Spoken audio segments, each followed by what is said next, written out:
This is a new thing.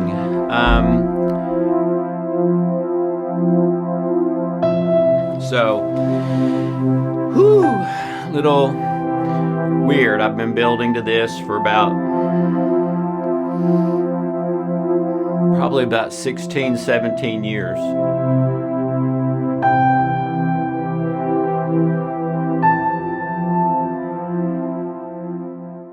Hi, I'm Dr. Alex Loyd, and welcome to the New Jesus. Reviewing just a little bit. We started. Jesus comes on the scene in the Sermon on the Mount and says, I'm here to fulfill Scripture and I'm here to shake things up. And then he shares, blessed are the, which really means happy, happy are. And some of those don't make sense. And then he says, I've come to tell you that the old law said if you do this, it's a sin, like murder. I'm telling you, if you think about murder, you've already done it. You're guilty of it. And you've heard this about divorce. I'm telling you this about divorce that's way more stringent than the old law even was. And then at the end of the whole thing, Jesus says, I think in sort of a capsulization, be perfect. And I believe that what Jesus was presenting there was an extension of the Old Testament that Paul said the whole purpose of that law was so that sin would increase, which means God started after Eden with plan B, not plan A, which I know I don't know anyone who would do that. I would never do that. Hey, we're in a board meeting. Hey, this is our best this number one is our best chance at success, but let's start with this one, the number two choice that we're not sure if that will be successful or not. Let's start with the worst option. Nobody does that. I can't think of time in my life I did that. And if you were in that board meeting and you're the one that suggested it, you're probably not in the next board meeting, okay? But God did that, all right? And he started with what he knew wouldn't work. It was never intended to work. In fact, it was intended to make things worse, not better. And I shared in that teaching why I believe he did that. And there's a really, really good reason for it. All right, so that was number one. Number two that we talked about is we're built for relationships. Okay, God stepped out on space and said, I'm lonely, I'll make me a man. He makes man and says, it's not good for man to be alone. For God so loved the world, relationship, that he sent his son, etc. We're built for relationships. So if we're not prioritizing that, and if those relationships are not what they should be, then there's no way we can be as happy, healthy, successful as it's possible for us to be. And then number three, we're built for relationship, but we're also built for fear and selfishness. We've got both of those software programs in us, and they're both running all the time. And it says man's the desire, the thoughts, the intention of man's heart has been toward evil from his youth. Wow. So we've got both. We're built for love and relationship, but we're also built for fear and selfishness. So my question today is, how do you win? How do you get to 70, 80 on the front porch rocking chair, thinking back on your life, and to think and feel, I won? Didn't do it perfect. A lot of things could have been better. If I could go back, I'd probably go back and change a few things. But overall, I feel great about my life. Or I feel really good about my life. I won. Okay? Well, I would assert that's what all of us want. Every one of us. We want to win our life. We want to win this life. All right? And now, we may have a wrong definition of what winning is, some of us, and we'll talk about that in another one probably. But we want to win. And maybe for some of us, we don't want to lose even more than we want to win. I want to win, but I really don't want to lose. I grew up in athletics, and I knew a lot of people, including me, that felt that way. All right? Well, how do you not lose? And how do you win? Okay? And I believe it's fairly clear cut. And we're going to start down here instead of up here. God started with plan B. For today, the way we're going through this, let's talk about what's down here instead of what's up here. We'll get to what's up here. All right. So how do you win? All right. Let's take a look at what God says about how you win. Okay. Ephesians 3. Sorry. Need my glasses here. Ephesians 3. And a lot of you are very familiar with this. Now to him who is able to do immeasurably more than all we ask or imagine, according to his power that is at work in us. All right? He's talking about winning. A life beyond imagination. God is telling us how to win this life. All right? And he's saying it cannot just be good, it can be beyond your imagination, based on his power that is at work within you. All right? Well, what is that power? Let's go back a little bit. That was starting in verse 20. Let's go back a little bit. Here it is in verse 19. To know the love that surpasses knowledge. To know in your heart the love that surpasses knowledge. That's what leads to beyond what you can ask or imagine for your life. To know the love in your heart of God, of Jesus, of your significant other, of yourself, of other people. To know, and that word know is the word for a husband and wife knowing each other on their wedding night. That's not some superficial, you know the definition of it. That's experiential know. To know the love in your heart internally that is beyond knowledge. That is the prerequisite for beyond what you can ask or imagine, for winning in this life. But wait a minute, God's not through. There's some other stuff. John 10:10.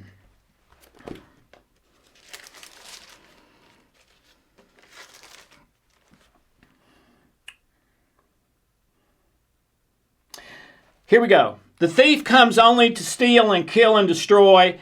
I have come that you may have life and have it to the full. And the word picture in Greek is a 50-gallon barrel drum that is not just full, it's overflowing. Okay? So Jesus came.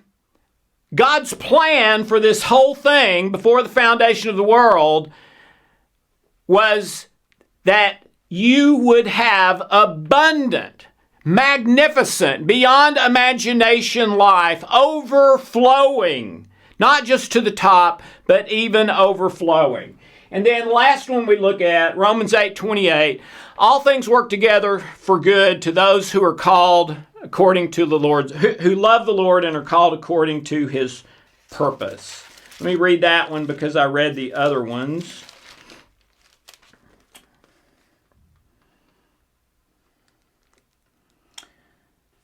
And we know that in all things God works for the good of those who love him, who have been called according to his purpose. Okay, so what does that mean? To me, this one, Romans 8, is monstrous because it guarantees an outcome.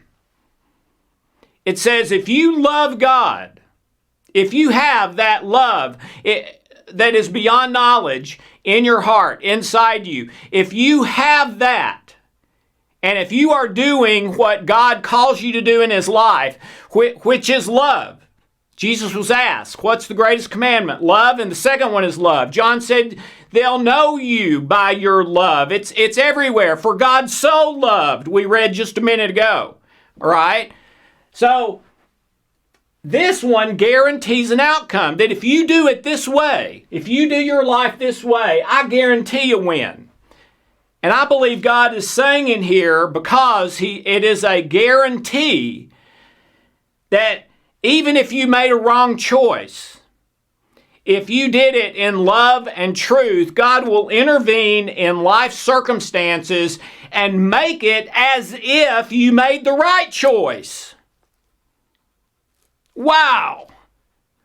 Miraculously.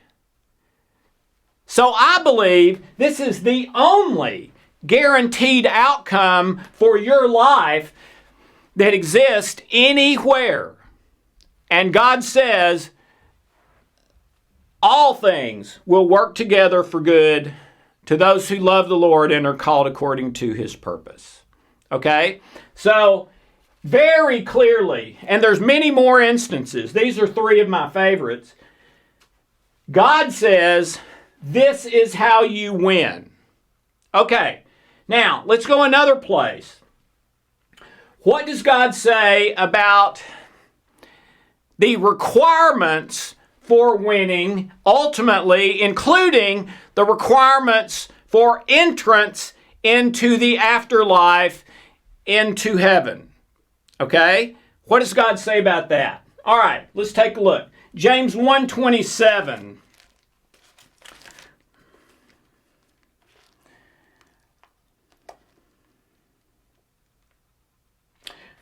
Religion that God our Father accepts as pure and faultless is this: to look after orphans and widows in their distress, and to keep oneself from being polluted by the world. So God says here in James 1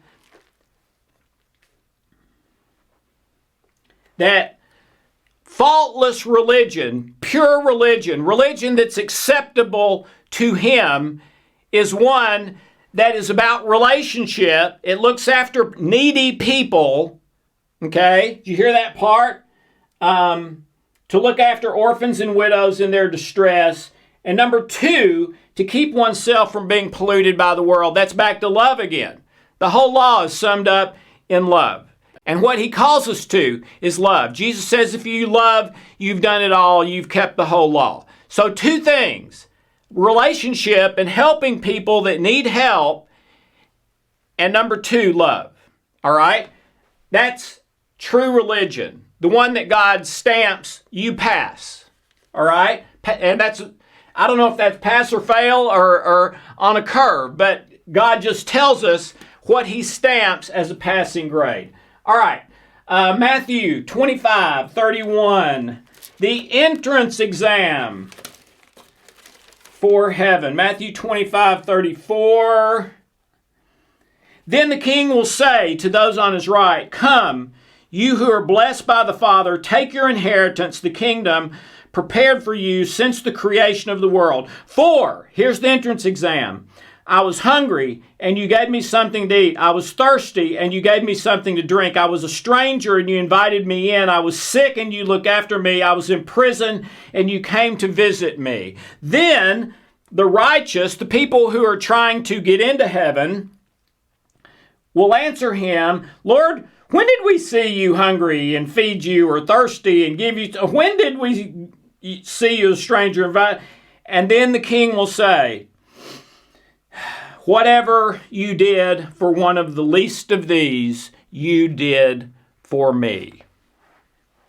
Okay? So the entrance exam is relational and helping people that need help in loving relationship. Okay? Three things the Lord requires. Micah chapter 6. 6, I believe, verse 8. What does the Lord require of you? To act justly, love mercy, and walk humbly with your God. Act justly. That's back to love again. In love is summed up the whole law. So if you act in love, you're stamped there. To love mercy, to act justly, love mercy, not wanting people to be punished, but wanting to give mercy, and walk humbly with your God, which is right relationship with God. All right? And then the last one we're going to take a look at, Proverbs 6, 16 through 19. There are 6 things the Lord hates, 7 that are detestable to him. Haughty eyes, a lying tongue, hands that shed innocent blood, a heart that devises wicked schemes, feet that are quick to rush into evil, a false witness who pours out lies, and a man who stirs up problems among the brothers. Okay? Every one of those are living in fear, seek pleasure, and avoid pain rather than love. Every one of them. All right? So if you did reverse engineering on this, I believe God is saying here, if you act in love, you know that love in your heart that is beyond knowledge, and he came that you have life, and you have it because you love him and are trying to do what you feel like God wants you to do.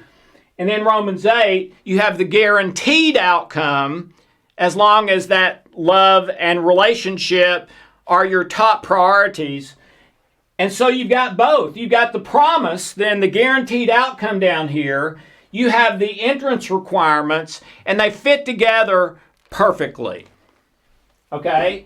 And all of them together in one capsule say you prioritize relationships and love in the present moment, and you get the guaranteed outcome, and you pass the entrance exam. Okay? And if that's true, if you pass the exam and you get the guaranteed positive outcome, you win. And I believe it's the only way you can win. If you prioritize yourself and seek pleasure and avoid pain, if you prioritize money or career over relationships, if you don't know the love of God in your heart that is beyond knowledge, you know anger and selfishness and frustration and irritation and unforgiveness and rejection and things like that, you do not pass the entrance exam. You don't have the guaranteed outcome. And I believe when you get to the end of your life, you'll feel like, I messed it up. And you will feel some degree of guilt, shame, loss, regret, whatever. Now, I believe if you're at that age, you can start over right then and there at 85, sitting in the rocking chair on the porch and win. Okay? Starting at 85. But until you get there, this is the way of guaranteed outcome. These are the entrance exams. They fit together. Prioritize relationships, love, right with God, right with Jesus, right with yourself, right with other people. The present moment in love, regardless of whether it's what I want in seek pleasure, avoid pain or not, and you win.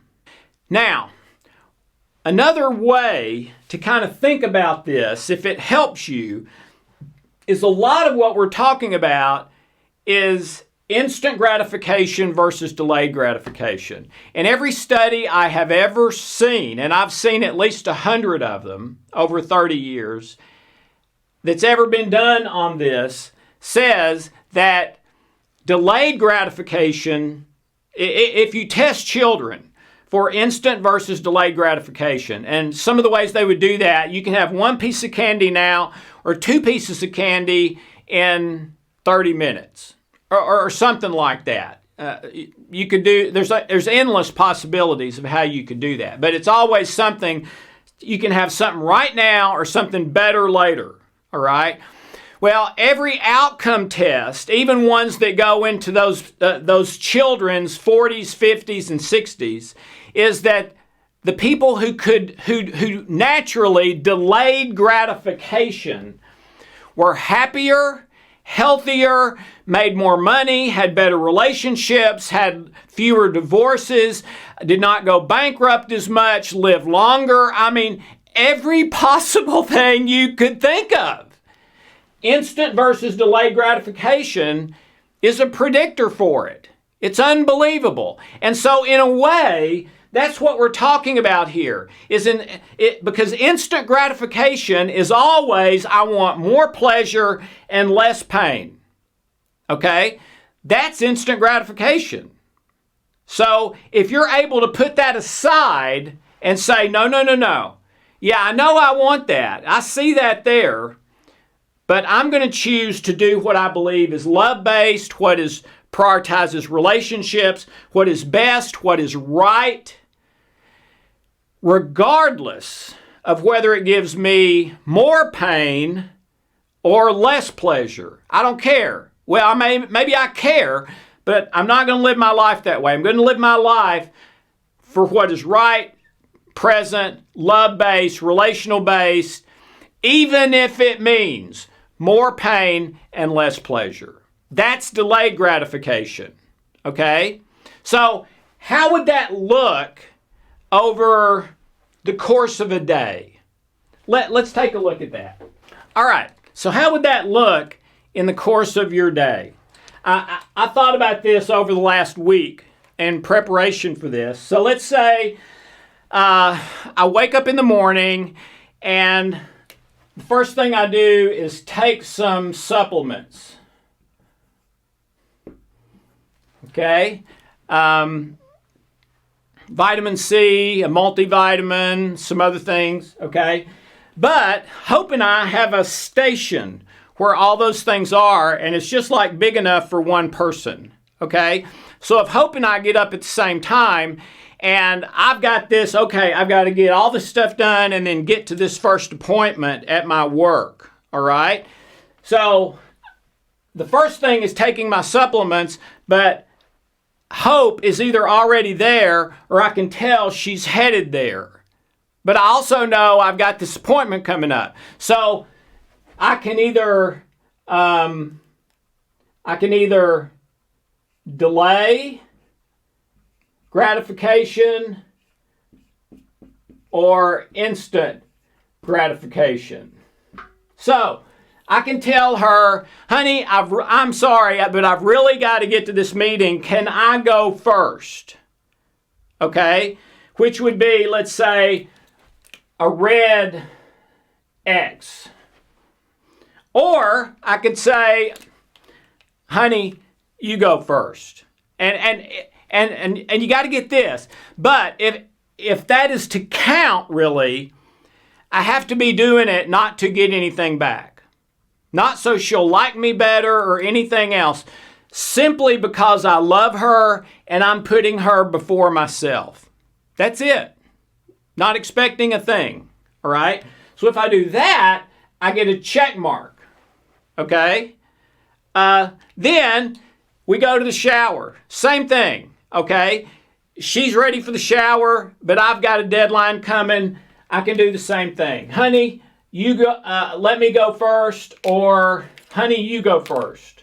All right. And then I'm passing the garbage, which is overflowing, and one of my jobs is to take out the garbage, but I'm already kind of running behind time. So I think in my mind I should take out that garbage, But then the other little bird on my shoulder says, no, you can do that later. Don't worry about it. But I know that when Hope is dressed and comes into the kitchen and sees that overflowing, it's going to bother her. And there's a chance she's going to empty it herself, which is not her job, just because it's overflowing and somebody needs to do it. And I've done this one 1,000 times. I just ignore that and think in my mind, I'll do that later, even though I know she's probably going to do it because it's overflowing. All right? But I don't care because I want to get what I want. Then I get into traffic and someone wants into the traffic. I can say, no, I'm in a hurry, or I can smile and tell them to go on. All right? And this goes on all day long with getting to work, talking to my colleagues, filling the water thing back up maybe at work, starting more coffee at work, emptying the garbage, taking time to acknowledge a good job done by somebody, all kinds of stuff. So this happens all day long. And if I choose to do these, I'm pushing my stress button every time because I know I'm seeking pleasure and avoiding pain. I'm choosing instant gratification rather than prioritizing relationships and love. And I may even have the thought, okay, this is not going to make my day real great because when I do these things, I don't feel great about myself. But I just sort of suppress that and put it away. Oh, it'll be okay. And tonight when I get home, I'll relax for 4 hours, 5 hours, 6 hours and watch mindless TV, and it'll bring me back down to normal. Okay? And I've literally gone through years where I've done that all day, every day. And I guarantee you, I felt at the end of the day, maybe not like I had lost, but like I'd kind of wasted that day. That day could have been so much different. I had opportunities all day long for relationship and love and doing what's right in the present moment with delayed gratification rather than instant gratification for what I want when I want. See, taking out the garbage is painful. You get that? It's painful. It really is. Not physically painful. It's emotionally painful for most people, okay? So all during the day, we're deciding whether to do it or not based on consequences if we do it or not, and whether it's painful or pleasurable. And I'm saying that's the wrong criteria. It needs to be, we need to give no thought to painful or pleasurable, or dismiss that thought and say, no, what is love-based and prioritizing relationship and it's doing what is right and best and delayed gratification in the present moment. That's how we need to evaluate it. And when I do that, I choose this one. Oh, honey, you go first. Oh, honey, you go first. I'm going to take out the garbage, even if I'm a little bit late. I'm going to do that laundry, even though it's not mine. I'm going to clean up that spill, even though I'm not the one that spilled it. I'm going to go out of my way to build relationships at work with a little encouragement, a question where I really seem interested about their life, doing the absolute best job I can, not just to get a promotion, but because I try to do my absolute best no matter what I do, okay? And living that way, you will experience the love in your heart that is beyond imagination, and God will make all things, see that word, all things, not 99%, all things work out for your best. That's the guarantee, the outcome guarantee.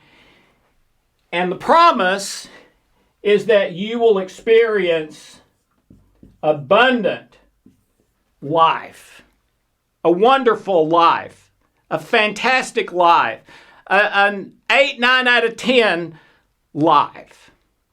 And this also qualifies you pass the entrance exam for the kingdom while you're on this earth and heaven when it comes to the next. Okay? So to me, if we're talking about winning or losing, based on what we've talked about so far in the new Jesus, this is how you win, and it's the only way you win. You choose anything other than this, what we've talked about, you lose that day, if it's being evaluated over a day. If it's one particular area, you lose that area. Even if you make money on it, you still lose it because you did it for the wrong reasons. The why was wrong, okay? So it's up to you. Are you winning or losing now? Or do you feel somewhere in the middle? Most people are somewhere in the middle. Well, how would you like to start having beyond what you can ask or imagine, the love that's beyond knowledge in your heart, have everything work out for your best, even if God has to do it miraculously, and your best possible life or close to it? I believe that's what the new Jesus came to do. And it was planned before the foundations of the world. It was carried out, and he is now alive. He and I are one, the mystery of the ages. He is at the right hand of the Father. The Father is always working, and Jesus is always interceding for me and for you with the Father. So if you have not tried, I believe, God's plan on how to win this day, this project, this life, man, aren't you cheating yourself if you don't at least try it? And that's what I advise. Try it. Join hands with me and people all over the world who are trying it, doing our best to live this way, and are experiencing these kind of things more and more and more. Thank you so much, and have a wonderful, blessed day.